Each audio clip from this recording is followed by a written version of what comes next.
Martin Brundle, expert analyst at Brundle F1. Martin Brundle on the good and the bad from Monaco GP. Sergio Perez win, Charles Leclerc woe in the FIA. In his latest column, Sky Sports F1's Martin Brundle dissects the Monte Carlo drama, from the delayed start to Ferrari's Charles Leclerc meltdown in Sergio Perez momentous win. Martin also delivers his verdict on the FIA amid more criticism, and Monaco's F1 future. The good news from the Monaco Grand Prix is that nice people really do win. Sergio Perez remains one of the most down-to-earth and approachable people in the paddock, and I am sure many F1 folk were ready to share a tear with him on the podium. Congratulations to him and Red Bull. His last 6 races have included 2 fourth-place finishes, a trio of second places, and a glorious victory. If he hadn't been obliged to yield to his teammate Max Verstappen a week earlier in Barcelona, he would be just 1 point off the championship lead, although it must be said Max would likely have won on pure speed with fresher tires had they been allowed to fight. Merc. Russell and Hamilton on same pace. Lewis. I won't give up. Perez keeps win. Max also escapes penalty, after Ferrari protest. Leclerc slams Ferrari mistakes. We cannot do that. It hurts a lot. Button surprised by Brown comments, tricky situation for Ricciardo. 11 years ago, Sergio crashed in Monaco during qualifying and missed the race through concussion, which underlines well the 32-year-old's tenacity and continued speed, now with 220 GPs under his right foot. These new ground effect aerodynamic 2022 cars clearly suit his driving style. The bad news was the confusion around the start of the race, which should have been underway at the due time in my view.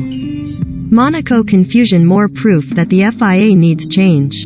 Holding up a race in anticipation of incoming weather is not necessary. We have virtual and real safety cars, red flags, pit stop crews who can change tires in 2 seconds, and 2 types of wet weather tires to cover those challenges. That's what Formula One racing is all about. A couple of reliable sources tell me that there were heated arguments in race control during the impasse as we all looked on unsure of what was happening. This presumably explains the periods of inaction and lack of information, and the reason why the safety car was not out exploring track conditions as usual. The FIA, for the well-being of F1, urgently needs a route and branch change with a fully dedicated and empowered race director with at least 1 understudy, a dedicated circuit and systems inspector, plus an empowered and effective communications department. I consider this a highest priority issue. What happened in the championship-defining circumstances in Abu Dhabi last year had been brewing up for months, perhaps even years, since the death of Charlie Whiting, and it was inevitable given that we had 39 races including many hurriedly assembled pop-up events taking place during the pandemic without due resource and structure at the FIA. And what happened to Michael Masi in the aftermath has made the job a poisoned chalice, and that LL takes some fixing, if indeed that's possible. He was the right man for the job, Charlie's understudy, but frankly F1 and the FIA were winging it at times, and the whole thing skidded off track with regard to dominant race control and refereeing, which is essential. We were informed by the FIA at 20.03 after the race on Sunday that there were power issues on the starting gantry due to the heavy rain, which explains the rolling starts after the red flags. If we had been told this in the media via our simple and effective WhatsApp group, we could have then informed the tens of millions of viewers around the globe and the tens of thousands of fans trackside, and it would all have made a lot more sense. During the first red flag, the race appeared to randomly get underway on the countdown clock, and with a lap showing as completed, there must presumably have been a trigger point, but then we were treated to some outstanding car control by drivers with zero experience of the 2022 cars on the new 18 wheels on a wet and slippery Monaco. Ferrari let down Leclerc again. Verstappen extends lead. Of course, there wasn't lots of overtaking, it's Monaco, but I was in awe of the driver's skills and commitment on a constantly changing track.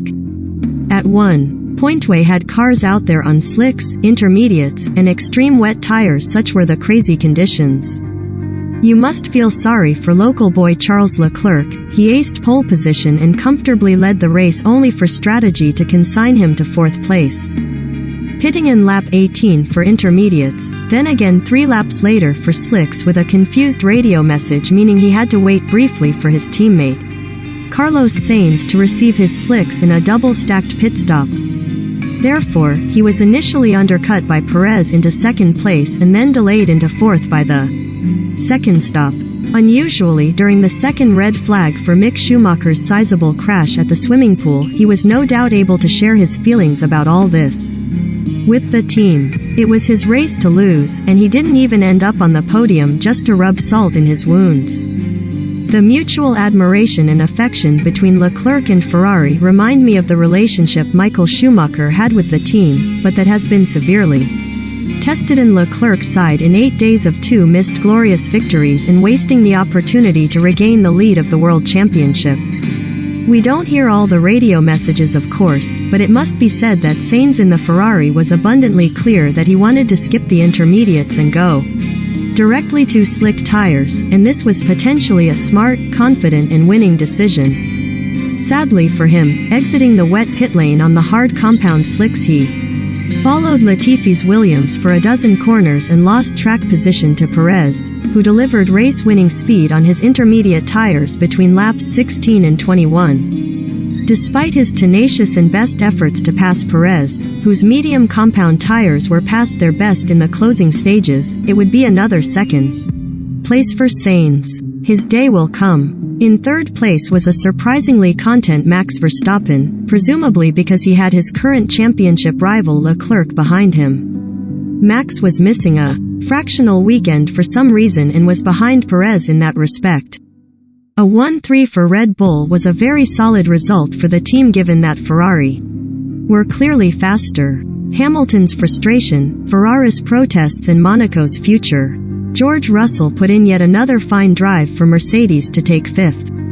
He ended up just 0.2 ahead of McLaren's Lando Norris, who also achieved fastest lap on his fresh medium tires, fitted on lap 51 of what became a shortened and timed-out 64-lap race, instead of the scheduled 78, in a curious elapsed time of 1:56.5 minutes of racing.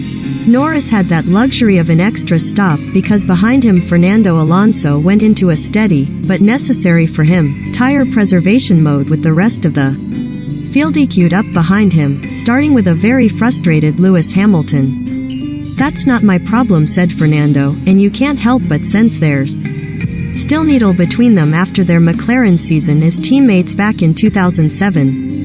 Fernando then bizarrely took off for a while and did the third fastest lap of the race to retain 7th place. 8th was Hamilton, who would normally have excelled in such conditions given some clear air, and 10th was Seb Vettel for Aston Martin, meaning that along with Alonso just 7 seconds covered drivers with a combined 13 World Championships, but not much glory on this day. Valtteri Bottas guided his Alfa Romeo nicely to 9th place to join them at the flag. It was a day to forget for Schumacher, who alarmingly tore his car in 2 pieces for yet more damage repair bills for the Haas team, and I can imagine he's getting the full hairdryer treatment from team boss Gunther Steiner in the style of an angry Ken Tyrrell or Alex Ferguson. It was another weekend to forget for Daniel Ricciardo, a known Monaco expert, who just can't find his mojo in the McLaren, and the tension and frustration there is now becoming public. Ferrari protested both Red Bull drivers after the race for crossing the dividing line on the pit exit, but notwithstanding the semantics and potential conflict of the wording of the various regulatory documents, it was decided that Perez didn't cross the line at all, and that Verstappen ran the line but didn't cross it entirely with any wheel, and as per the 2022 regulations this was acceptable. I know a lot of fans find Monaco too frustrating on race day with its lack of overtaking and wheel-to-wheel action, but in the round of a global world championship taking place on a wide variety of circuits and venues, I do hope that Monaco and F1 can find a way to strike a new deal for 2023 and beyond. It's always a unique and occasionally totally crazy 3 days there. If it's a standoff, I don't think Liberty Media, the owners of F1, will blink first, and they now have other jewels in the crown. MB